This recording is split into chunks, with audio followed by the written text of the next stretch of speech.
ठंडा में अंडा खिलाइबो के छाउरी सुतेले दे देबो गादा गे। ठंडा में अंडा खिलाइबो के छाउरी सुतेले दे देबो गादा गे।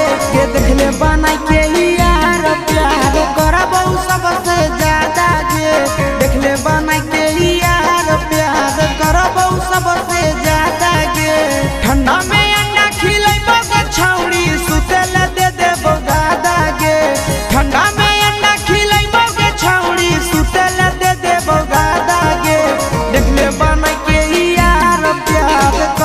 सबसे ज्यादा के देखले बन के यार प्यार करबो सबसे ज्यादा के।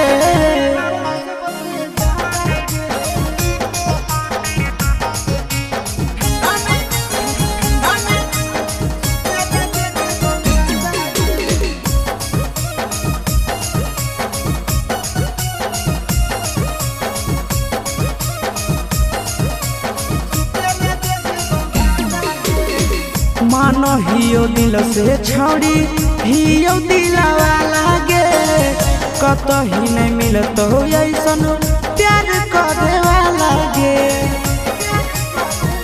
अहे गे मानो हियो दिल से छौड़ी हियो दिलवा लागे।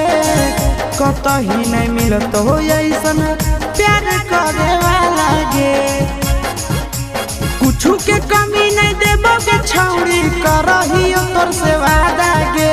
कुछ के कमी नहीं देबो के छौड़ी करहियो तोर से वादा गे।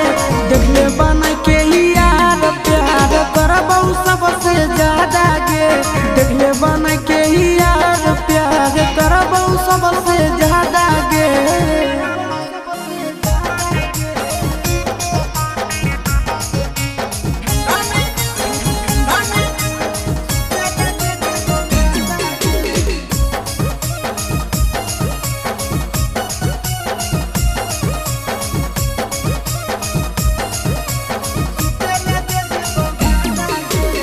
कितना दिन ले घूमी छौड़ी आशीष नंदन के। कोई भी हमर सुख छौड़ी खुश रहतो मन गे। कितना दिन ले घूमी छौड़ी आशीष नंदन के। कोई भी जब सुख हमर खुश रहतो मन गे। आगे तो